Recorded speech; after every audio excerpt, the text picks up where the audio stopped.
Pour ne rien manquer, abonnez-vous maintenant. Idéalvoyance.fr, coaching de vie spirituelle par téléphone, chat et email présente. Sud Radio, c'est votre avenir. Trina Magdine, Alexandre Delevanne. Bonjour à tous, soyez les bienvenus dans C'est votre avenir. Merci d'être avec nous sur Sud Radio. Alors je voulais avant tout témoigner mon soutien aux victimes et aux familles de victimes de l'attaque au couteau survenue à Annecy ce matin. Sud Radio est bien évidemment en édition spéciale depuis ce matin et une très large partie des vraies voix. Il sera bien sûr consacré à 17h et nous on va vous donner la parole pendant cette prochaine heure. Si jamais vous avez des problèmes, des conflits, des incertitudes, des questions et que vous avez besoin du ressenti de notre coach intuitif Alexandre Delevanne sur votre avenir. Bonjour Alexandre. Bonjour Trina, bonjour à tous. Comment ça va aujourd'hui ? Mais très bien, ça va, merci. Pour nous rejoindre et témoigner, c'est simple, vous nous appelez dès maintenant au 0826 300 300. Tout à l'heure, on s'intéressera au lien entre cauchemar et personnalité avant la superstition du jour et l'ange du jour. Et on démarre avec un retour de prédiction. Bonjour Jean-Baptiste. Oui, bonjour Trina, bonjour Alexandre, bonjour à l'équipe. Bonjour. Bienvenue Jean-Baptiste, vous nous appelez d'où ? Alors, je vous appelle du Havre. Alors, vous étiez passé à l'antenne l'an dernier, c'est ça ? C'est exactement ça. Rappelez-nous pourquoi. C'était pour une saison sportive. Et en fait, on avait eu un échec sportif et j'avais des propositions d'autres clubs et je voulais savoir si c'était une bonne idée de rester dans mon équipe actuelle et ou si je devais aller voir ailleurs. Et il s'est avéré que Alexandre m'avait conseillé de rester. Et c'est ce que j'ai fait et c'est une bonne. Enfin, ça a été une réussite parce qu'on a réussi à monter en division supérieure et voilà, je voulais remercier Alexandre. Quel sport vous faites ? Rugby. Ah, très bien. Alors, donc oui, pourquoi à l'époque vous vous posiez la question de savoir si vous étiez dans le bon club ? Est-ce que ça ne se passait pas bien ou... Non, c'est parce qu'en gros on avait un changement d'entraîneur. Et vous savez, un entraîneur c'est un joueur. Et je voulais savoir si avec cet entraîneur ça allait bien se passer. Alors Alexandre avait dit que j'allais avoir des échanges courtois. Et ça a été, c'est le cas en gros. C'est un entraîneur, on n'a pas d'atome crochet entre nous, mais voilà, c'est des échanges qui sont courtois, très professionnels, on va dire. D'accord. Donc, votre équipe est montée en division supérieure, c'est ça ? C'est ça, c'est exactement ça. Bon, on est ravis déjà pour vous. Et quelle est votre question aujourd'hui ? Alors, voilà, vu que j'ai la chance d'avoir un contrat semi-professionnel, j'ai un projet qui mûrit dans ma tête depuis quelques temps. Et en fait, ce projet, ça serait de profiter du réseau de rugby pour monter un fast-food, on va dire, ibérique. Et voilà, je voulais savoir avec le climat économique qu'on est en train de traverser, j'ai envie de mettre toutes les chances de mon côté pour savoir si c'est une bonne idée de le faire, on va pas se cacher, si c'est quelque chose qui va pouvoir me rapporter financièrement qui va être très positif, ou si voilà, ça peut être un échec. Voilà, je voulais avoir un peu plus de réponses. Et vous êtes seul sur ce projet ? Oui, totalement. D'accord. Alexandre, bravo pour la prédiction déjà, et puis on est très content pour Jean-Baptiste et son équipe. Quelle est la suite selon vous ? Alors, vous parlez d'un projet ibérique de restauration, effectivement. Et est-ce que, enfin, je ne veux pas après dévoiler, mais est-ce que vous avez dans ce projet ou dans ce concept quelque chose de particulier qui pourrait effectivement, je dirais, séduire une clientèle différente ?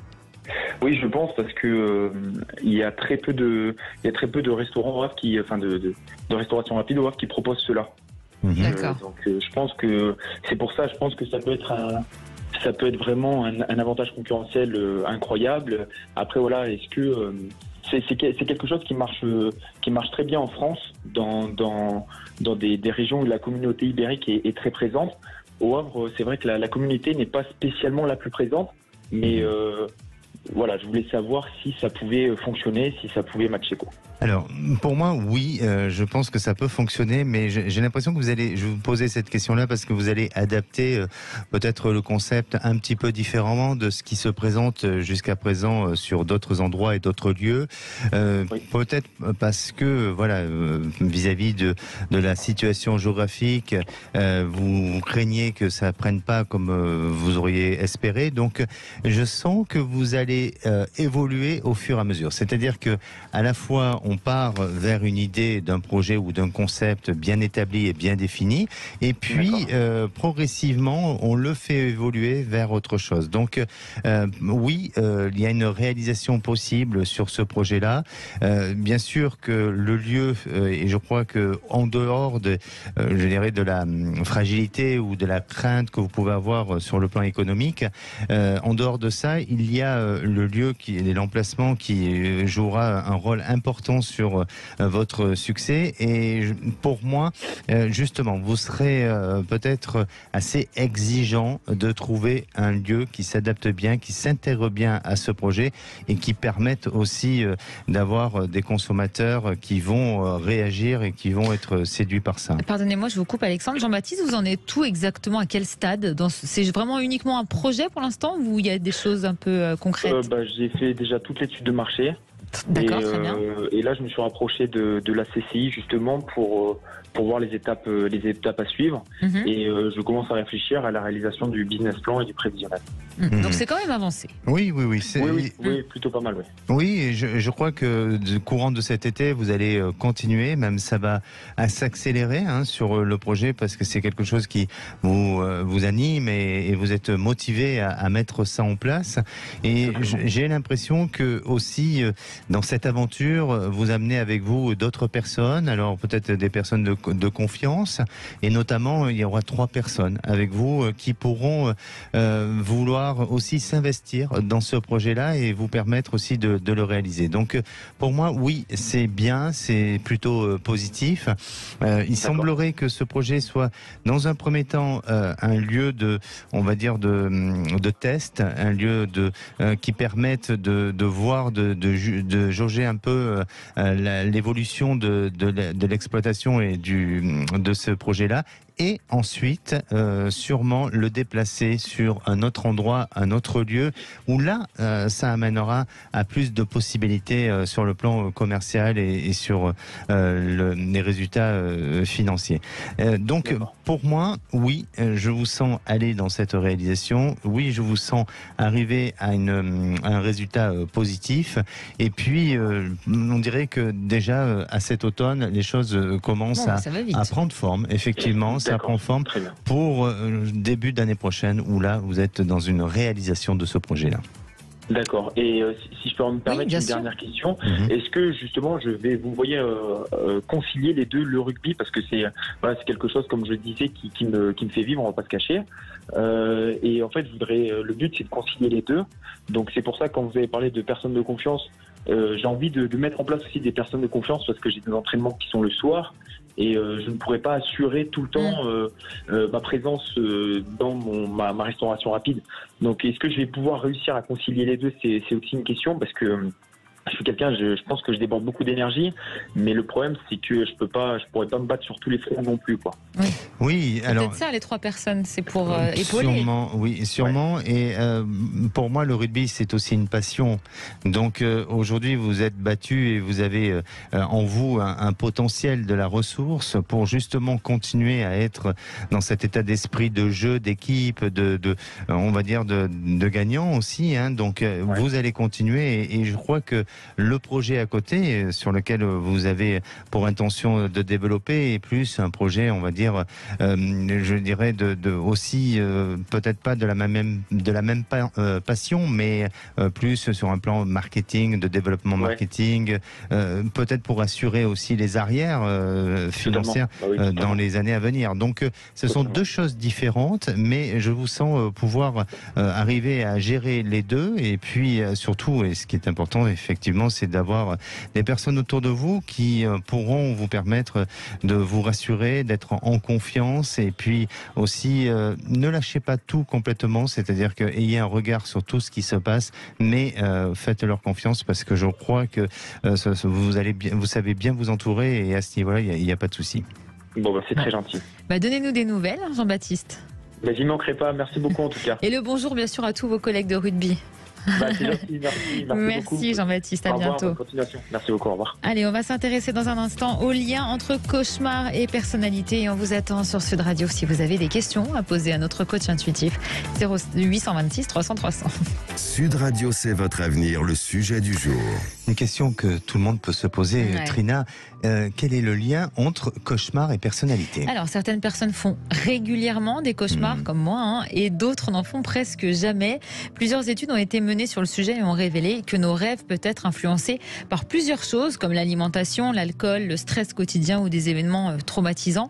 Mais une toute nouvelle étude publiée il y a quelques jours révèle un vrai lien entre les cauchemars et la personnalité. Alors, comment s'est déroulée cette étude? Elle a été faite auprès de 225 étudiants. L'un des objectifs était d'évaluer la détresse liée au cauchemar, la fréquence des cauchemars, les traits de personnalité de base des participants et les stratégies utilisées par chacun des participants pour faire face au stress. Et quels sont les résultats? Curieusement, les participants éprouvant plus souvent des émotions négatives qui avaient tendance à se dire plus angoissés par les cauchemars n'en faisaient pas forcément plus souvent.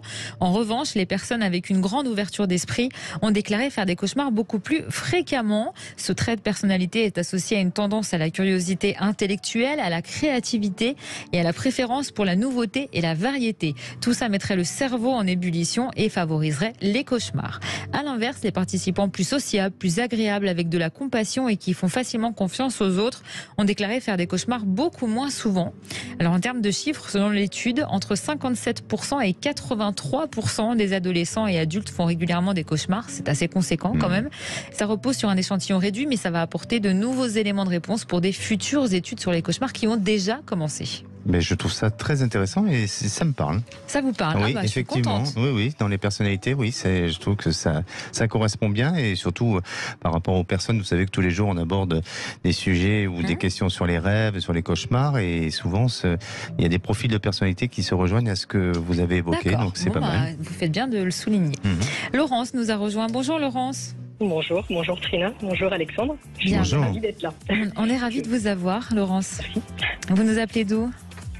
J'habite tout près de Bayonne, une trentaine de kilomètres. Je suis dans le sud-ouest. Très bien. Et vous avez connu un homme sur un site de rencontre, c'est ça? Exactement, il y a quelques mois de ça, début janvier. Oui. On s'est parlé assez rapidement au téléphone, en 3h30 à se raconter choses.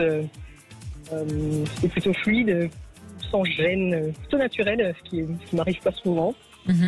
On s'est vu assez rapidement, ça a confirmé un peu ce que je pensais de lui. C'est gentil et à l'écoute et plutôt intéressant. Et il avait une jolie voix aussi. D'accord, ça compte. Et ouais, c'est important. Et on s'est quitté ce soir-là en se faisant un câlin gentil. Enfin, c'est plutôt agréable. Je fais pas ça non plus d'habitude. Et là, j'ai accepté avec plaisir parce que ça s'était bien passé. Et on a rapidement entamé une relation. C'était simple pour une fois, c'était simple, c'était sincère, c'était facile. En fait, je dis pas facile, c'est pas un bon mot, mais c'était ça, c'était facile en fait. D'accord. On comprenait, on avait un tas de points communs, des différences, mais c'est intéressant aussi. Et vous en êtes où aujourd'hui alors? Et il m'a dit quelques semaines plus tard que on a du mal à vous entendre. Je ne sais pas si vous parlez bien dans votre téléphone, Laurence. Plutôt bien, moi. Vous m'entendez bien? Pas très bien. Ouais. On va faire avec. Je suis dehors, je suis désolée, je suis mieux. dehors. C'est mieux, c'est mieux. C'est mieux? Oui. Et du coup, un soir, il m'a dit qu'il avait passé de bons moments avec moi, qu'il m'aimait bien et que malheureusement, il ne ressentait pas les mêmes choses que moi. Il avait bien senti que je commençais à tenir un peu à lui et que sans s'être parlé forcément de ça, il disait qu'il ne me ressentait pas forcément la même chose pour moi et qu'il préférait être sincère et que... Donc il vous a quitté? Voilà, ouais, c'est pas une... Voilà, et on a gardé quand même contact à ma demande. Je lui ai envoyé quelques messages en me disant que j'aimerais bien garder contact. Il m'a dit oui tout de suite. On a été au ciné, on a fait des concerts, ça s'est super bien passé. Et là, du coup, je sais pas trop à quoi m'en tenir. Est-ce que je dois espérer? Est-ce que je dois passer à autre chose? C'est quelqu'un, il n'a pas changé, il est toujours gentil et doux. Et... Très bien. Alexandre, qu'est-ce que vous ressentez? Est-ce qu'il y a possibilité que l'histoire reprenne et fonctionne? Vous me posez une question délicate, Trina. C'est votre ressenti, malheureusement. Mais je n'ai pas donné de réponse. Oui, mais bon, le délicat... Attendez, laissez-moi venir. J'espère que Alors, ce sera positif. bon, en tous les cas, ce que je ressens, Laurent, c'est que votre histoire s'est construite avec beaucoup de sincérité. Et autant de votre côté que de son côté. Après, de ce que je ressens, c'est que cet homme a besoin d'avancer, a besoin d'évoluer sur son cheminement. Peut-être qu'auparavant, il a eu une histoire qui lui a été difficile à vivre, ou en tous les cas, d'un deuil, de faire le deuil d'une rupture sentimentale ou affective. Et donc, pour lui, je le sens pas complètement, non pas qu'il soit instable, mais pas pour l'instant dans une phase de sa vie où il peut s'engager réellement, ou alors besoin de rechercher peut-être en lui cette étincelle qu'il trouve pas pour l'instant. Donc oui, il y a un lien, il y a eu quelque chose qui s'est créé entre vous, et je crois que ce que vous avez vécu ensemble, et ce qui semble ressortir, bien entendu, je suis pas là pour porter le jugement de votre histoire, mais en tous les cas, ce qui semble apparaître, c'est que ça a été dans une véritable sincérité. Mais après, avec le temps, et souvent ça peut arriver, où quand on prend conscience de l'engagement dans lequel on est, de l'évolution des choses, d'apprendre à se reconnaître aussi, à se découvrir, eh bien, les émotions, les sentiments changent, évoluent autrement, et parfois nous écartent ou nous éloignent de certains avancements ou de certains propos qu'on a pu avoir vis-à-vis de la personne. Et c'est un peu son cas. C'est un peu son cas où ça ne veut pas dire pour autant qu'il regrette et qu'il n'a pas été honnête avec vous. C'est tout simplement que lui, aujourd'hui, n'est pas prêt à pouvoir, en tous les cas avec vous, il n'est pas prêt à pouvoir aller plus loin ou à pouvoir s'engager parce que son cœur ne bat pas la chamade comme il faudrait. Donc, du coup, il préfère rester en recul, mais il n'écarte pas l'idée peut-être de se revoir, l'idée de faire évoluer cette histoire vers autre chose. Alors, bien entendu, vous pouvez être que peiné et fragilisé, parce que vous êtes peut-être, vous avez donné beaucoup d'espoir sur cette histoire, mais je crois vraiment qu'il ne faut pas lui en vouloir. Il faut justement accepter que justement vous êtes tombé face à un homme qui a été assez sincère avec vous, et puis que ça vient pas. Donc voilà. Donc essayez de prendre du recul. Essayez d'être dans cette notion de détachement, peut-être même peut-être besoin aujourd'hui de faire un peu le break pour éviter de créer dans une notion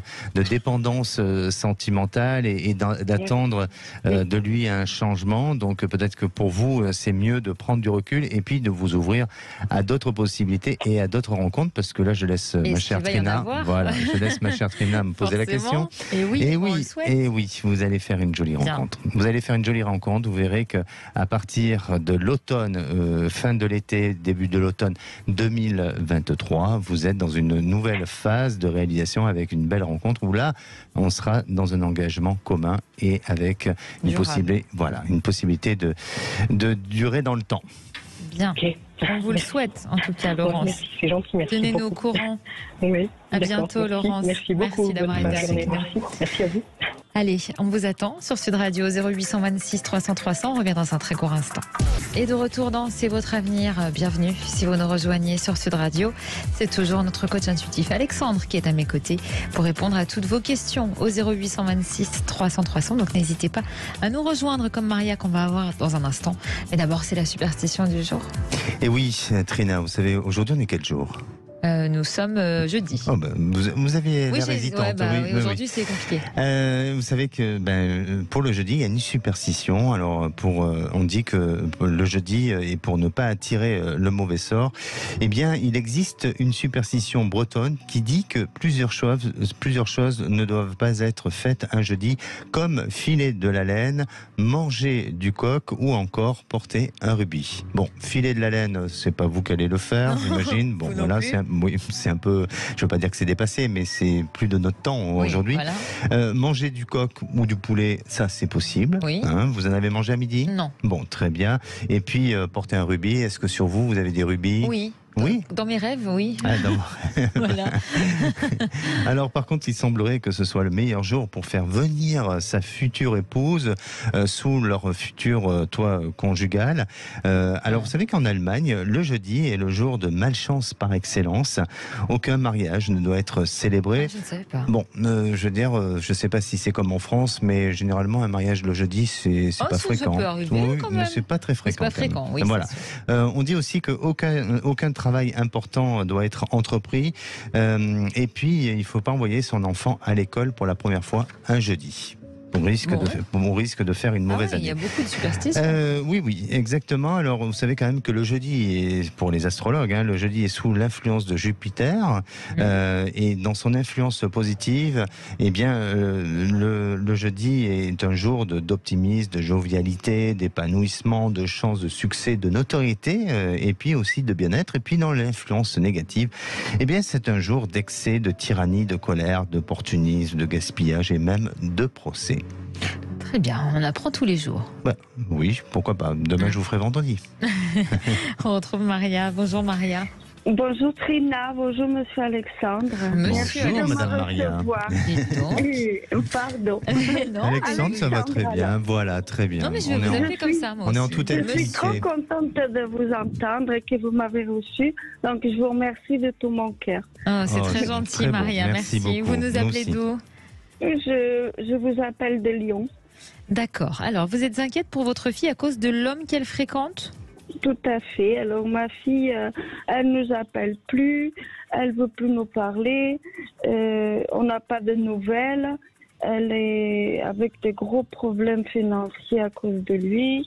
Et quand je lui exprime les choses, que je lui dis que c'est pas bien, qu'il profite d'elle, il se met contre moi. C'est-à-dire, il se met contre vous? Il me dit qu'il m'aime pas, je t'aime pas. Elle peut même me taper, me cracher dans la figure et tout ça. Donc c'est très difficile pour toute la famille. Mais votre fille ne dit rien quand il fait ça envers vous? Quand il vous lève la main dessus? Non, c'est pas lui, c'est elle. Ah, c'est elle? Oui. Ah, d'accord. Oui, elle est sous l'emprise de lui, de sa famille, et ça fait des mois qu'on la voit pas, qu'elle est partie, ça va faire 1 an, et on l'a pas vue beaucoup. Elle est revenue en disant c'est fini, je veux plus de ces gens et tout ça, mais 2 heures après, elle repart, et c'est bon, ça c'est tout arrangé entre lui et sa famille. Et on est très inquiets parce que c'est notre fille. Je pense que vous avez des enfants aussi. Et c'était ma princesse. Et là, c'est très difficile. Et donc, vous dites qu'elle a des problèmes financiers à cause de lui, c'est-à-dire? C'est-à-dire qu'elle a même fait des crédits à son nom. Pour lui, il ne les paye pas. Donc, du coup, elle est à la Banque de France, par exemple. Ah, bon. Alexandre, pas Oui. facile cette histoire. Compliqué, Est-ce oui. que selon vous, ça va Très s'arranger? compliqué. C'est compliqué, on partage votre souffrance au Ah oui, quotidien c'est sûr. parce que vous n'avez Oui. pas envie de voir votre fille se détruire comme ça et avoir vous faire une du vie mal à vous aussi, par conséquent, et faire du vraiment. mal. Donc c'est dur. Après, je crois qu'il faut espérer à des meilleurs jours et je crois que si vous vous appelez aujourd'hui, c'est pour avoir un espoir à ce niveau-là. Eh bien, je veux pas vous vraiment, et je vais être très sincère avec vous, j'ai pas envie de vous raconter n'importe quoi et je pense pas que ça s'arrange pour l'instant, vraiment. Mais attention, je mets une parenthèse dans tout ça, c'est-à-dire que aujourd'hui, votre fille, elle a besoin malheureusement de vivre son expérience et même si elle connaît la problématique de sa vie, de cet homme aussi, peut-être parfois aussi de ses excès passé qu'elle a envers vous, hein, de cette notion d'impulsivité qu'elle a, qu'elle ne contrôle pas, parce qu'il y a influence, tout ça. Elle a conscience de tout ça, mais elle n'arrive pas aujourd'hui à maîtriser les choses. Pourquoi ? Parce qu'elle est toujours sous cette influence. Maintenant, je crois qu'elle a reçu, et vous allez peut-être pouvoir le confirmer, mais je crois qu'elle a quand même reçu une éducation avec beaucoup d'amour et de protection. Et ça, c'est très important. Et je pense que dans toute famille, quand on a été aimé par ses parents, même si à un moment donné, on a un enfant qui dérive, il se souviendra toujours des valeurs qu'on pourra lui inculquer, ou lui donner, lui transmettre.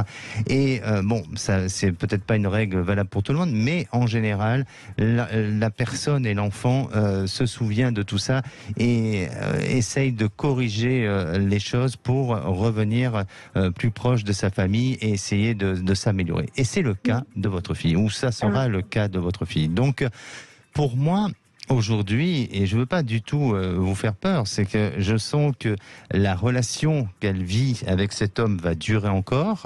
La relation qu'elle maintient avec vous, qui est malheureusement bien endommagée, qui est difficile, ça va se maintenir comme ça. Donc je ne vois pas pour l'instant de changement. Je ne vois pas une évolution, mais ça bougera, ça changera, ça va évoluer. C'est une question de patience. Alors je sais pas si vous êtes, je dirais si vous avez la foi, hein, mais restez, je dirais optimiste, restez confiante que les choses puissent à un moment bouger et ne restez pas dans le côté défaitiste ou dans la négativité. Mais sachez qu'à un moment donné, il y aura une autre évolution face à la situation.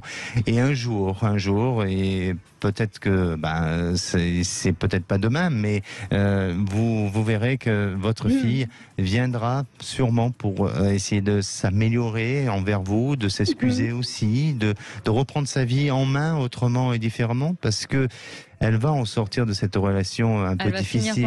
Elle va en sortir, mais ça sera difficile. Ça sera pas sans conséquences, évidemment.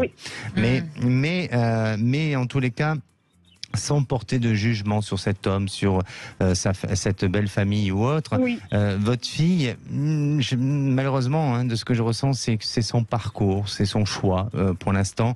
Et c'est comme si elle devait aller jusqu'au bout de son expérience pour après bifurquer et se repositionner. Alors, on a bien compris que ça va prendre du temps. Est-ce que vous avez à peu près une fourchette, Alexandre ?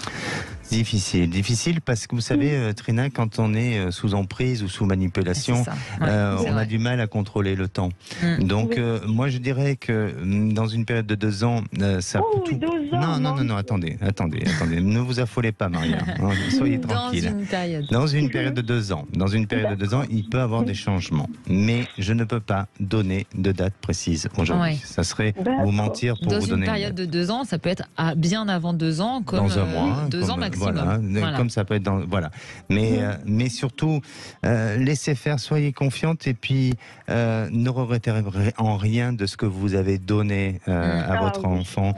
Et vous verrez qu'à un moment donné, vous serez à nouveau une maman heureuse. On vous le souhaite en tout cas, Maria. Merci beaucoup, je vous le dirai. Et vous savez qu'elle a mis tous les amis, elle parle à personne. Hein. Elle a forcément. Oui, c'est l'emprise. Tout le monde. Ça va avec. Ça va avec. Est-ce qu'ils m'ont dit qu'il la tape et qu'elle est allée à l'hôpital 8 jours. Est-ce que c'est vrai? Je peux pas le dire à l'antenne parce que je n'ai pas assez d'éléments et ensuite je veux pas dire n'importe quoi. Votre sujet est très délicat et ce qui est important, c'est de préserver la relation que vous avez avec votre fille et de répondre aujourd'hui à votre question. Est-ce que la relation avec votre fille va s'améliorer? Et moi, je vous dis oui dans le temps. Mais je ne sens pas de danger pour autant. D'accord? Merci. Je vous remercie beaucoup. Merci à vous, J'espère que je vous rappelle bientôt. Avec grand plaisir. On le souhaite. À bientôt, Maria. Merci. À bientôt. Merci beaucoup. Allez, on passe à l'ange du jour, Alexandre. Quel ange on célèbre le 8 juin? Eh bien, le 8 juin, c'est déjà en fait c'est la Saint-Médard. Quand il pleut à la Saint-Médard, il pleut 40 jours plus tard. Mais vient le bon Saint Barnabé, qui est le 11 juin, qui peut encore tout raccommoder. Bon, Et on oui, le souhaite. Voilà, exactement. Alors, l'ange qui gouverne cette journée, c'est le Laël. Il développe la créativité, il amplifie la dimension de l'amour et il vous fait prendre conscience de la perception des choses. Sa formule d'invocation, c'est de dire ange le Laël, aide-moi à trouver le chemin de l'amour. Alors, pour faire une bonne invocation, vous pouvez le visualiser avec la couleur magenta et bleu. Sa pierre de chance, c'est la pierre de lune.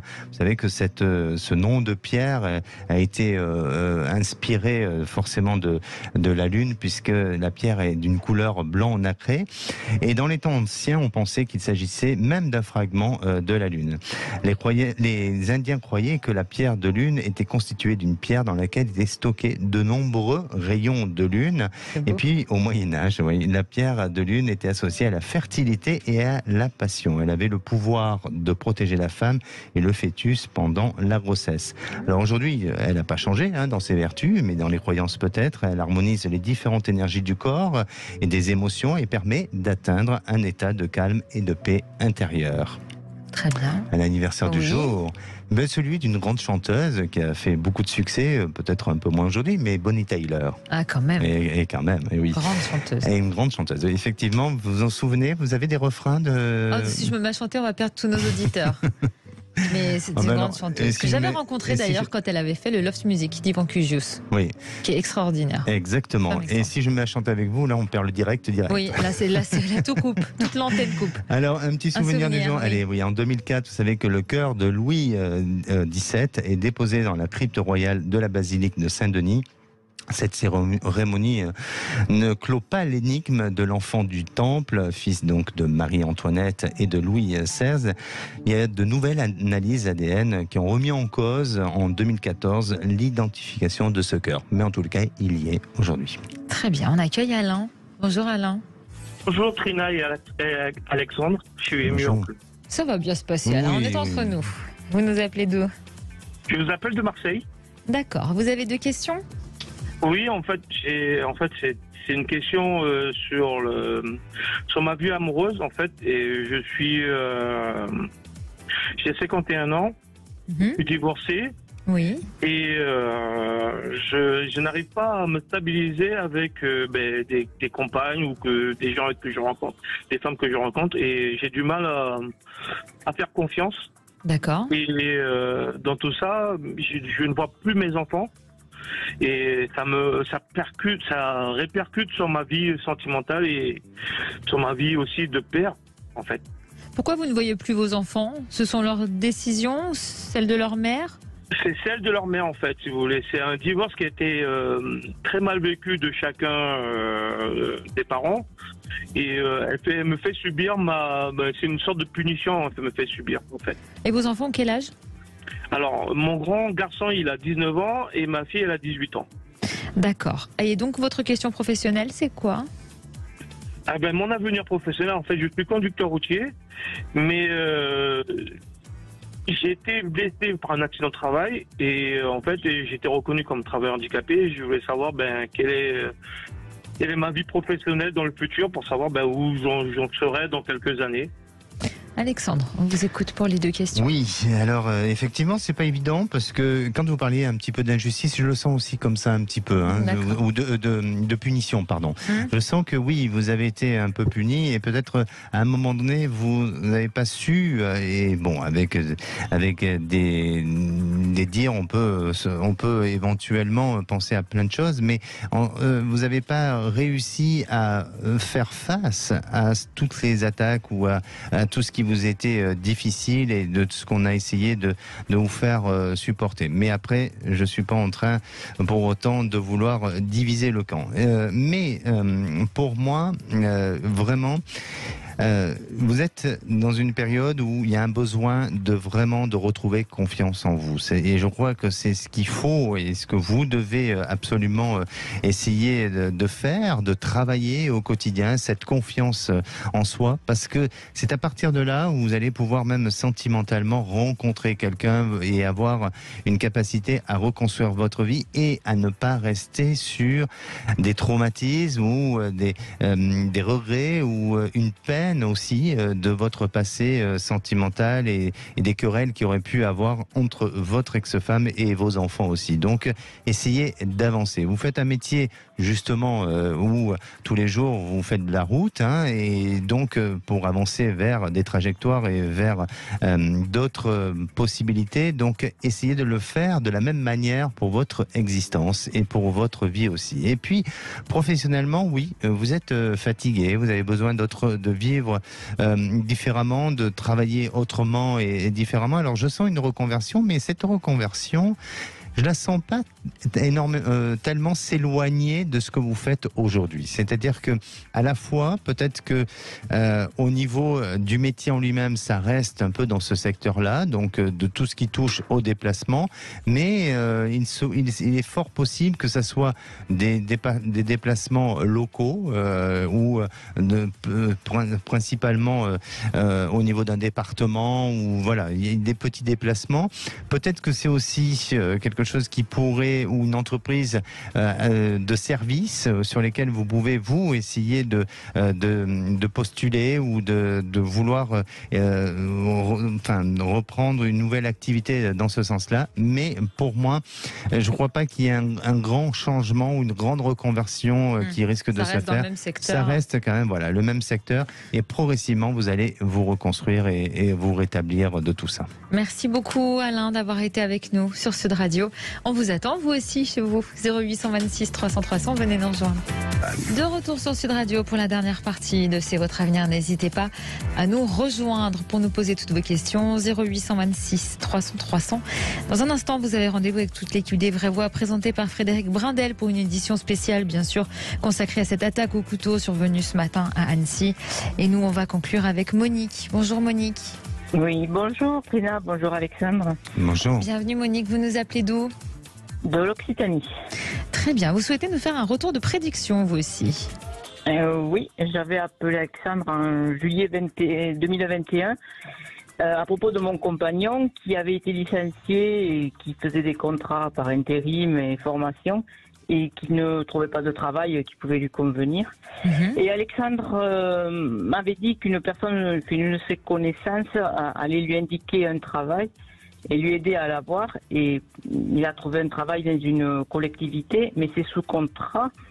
Et ce contrat s'arrête fin juillet. Il y aurait un poste à côté qui pourrait se libérer dans cette collectivité. J'aurais aimé savoir s'il pouvait y postuler au poste ou trouver autre chose. Bon, Alexandre, c'est donc une prédiction qui s'est réalisée. Et donc, pour la suite ? Pour la suite, effectivement. Alors, vous allez penser à votre compagnon et vous allez me donner une couleur, s'il vous plaît. Un vert clair. Un vert clair. Pour moi, je sens une prolongation. Je sens qu'il y a des possibilités à ce que les choses puissent se reconduire au niveau de son contrat. Il semblerait qu'au sein de la structure, il soit bien apprécié ou soit bien intégré. Est-ce que c'est le cas aujourd'hui, Monique ? Oui. Oui, parce que votre compagnon, il est volontaire. Il manque un petit peu d'ambition. Mais par contre, c'est quelqu'un qui fait très bien son travail et qui se sent impliqué dans sa tâche professionnelle. Et on peut on peut pas lui reprocher de ne pas être, je dirais, présent, ponctuel et de faire un travail assez bon. Enfin, c'est ce que je ressens. Hein, c'est pas moi, bien sûr. C'est le cas. Hein. Vous n'allez pas contredire. C'est le cas. Après, il lui manque un petit peu d'ambition. Et par ce manque d'ambition, parfois on laisse passer sa place ou on ne se met pas assez de l'avant pour pouvoir arriver à ce qu'il souhaiterait ou ce qu'il voudrait. Mais je sens malgré tout que et ce qui le sauve aussi, c'est ces résultats de compétences qui lui permettront justement d'avoir ou en tout cas que la direction puisse avoir un avis sur lui très positif et lui proposer la continuité d'un contrat ou un renouvellement de contrat. Alors, j'ai l'impression que ça reste un contrat à durée déterminée encore, où on ne parle pas forcément de CDI, mais il semblerait que malgré tout, à la suite d'une répétition de contrat CDD, il pourra obtenir un CDI. En tous les cas, ce qui me semble important chez lui, c'est d'être dans cette notion de stabilité, dans cette notion de continuité. Et là, on dirait que dans cette entreprise, eh bien, ça lui sera possible, ça va lui être destiné à ce que son avenir professionnel se trace et l'amène à rester sur du long terme. Donc, pour moi, il faut rester assez confiant et vous verrez que votre ami eh bien, est amené à continuer dans son entreprise. Merci Monique d'avoir été avec nous sur Sud Radio. Allez, on part sur le groupe Facebook C'est votre avenir. Pour finir, on va prendre le message de Jacqueline qui nous dit: j'ai rêvé d'un personnage qui portait une armure avec un casque. Comment l'interpréter? Alors, rêver d'une personne en armure dénote souvent que ça peut être une personne mystérieuse, mais aussi peut-être une personne ambitieuse, comme solitaire, mais comme aussi révolutionnaire. C'est une personne qui, en ce moment, peut vivre des situations de difficulté, de fragilité, et c'est une personne qui est en train de sortir d'une crise ou d'une difficulté qu'elle a pu avoir auparavant. Et puis aussi, ça peut vouloir prévenir, et notamment son sixième sens, d'un éventuel danger, donc à surveiller. Mais souvent, ces personnes qui ont ce rêve-là sont des personnes qui ont une grande volonté, une force de conviction et d'ambition aussi. Bon, c'est plutôt bon signe. C'est plutôt bon signe. Après, tout dépend de la scène, de la situation, oui, mais comme toujours. Mais de manière générale. Voilà, mais aujourd'hui, on va pas parler de ça. Non. Merci Alexandre. Exceptionnellement, on se retrouve lundi, puisque demain c'est vous qui prendrez les commandes de C'est votre avenir. Ah oui, je vous le rappelle. Voilà. Vous n'êtes pas stressé? Non, ça va bien se passer, de toute façon, j'en suis sûre.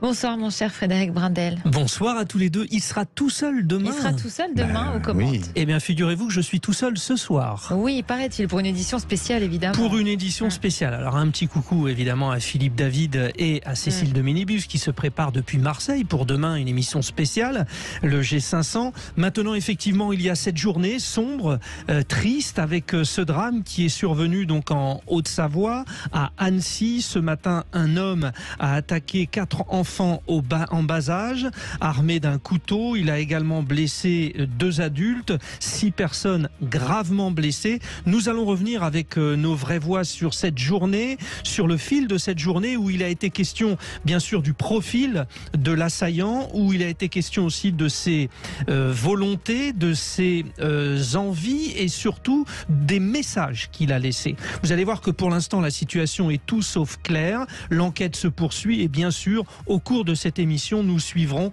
l'évolution de cette enquête. Nos vraies voix, je vous le disais, interviendront, mais aussi des spécialistes en psychiatrie, spécialistes en termes de sécurité, également le monde politique qui, pour certains, ont déjà pris des positions. Nous l'évoquerons avec ces gens. Voilà pour une émission spéciale, Les Vraies Voix, vous l'avez compris, dans un contexte particulièrement dur, angoissant. Je suis désolé, nous allons faire cette émission. Et qui sont vos vraies voix du jour alors? Alors, nous aurons Françoise Degois, nous aurons Philippe Bilger et Sébastien Ménard qui sont prêts évidemment et qui ont tout au long de la journée suivi cette actualité. Actualité triste, je le disais, mais actualité qui va être évolutive. Et encore une fois, je tiens à vous le préciser, à vous les auditeurs de Sud Radio, nous allons suivre l'actualité et de connaître les derniers éléments, que ce soit de l'enquête et bien sûr du pronostic des victimes. Tout de suite.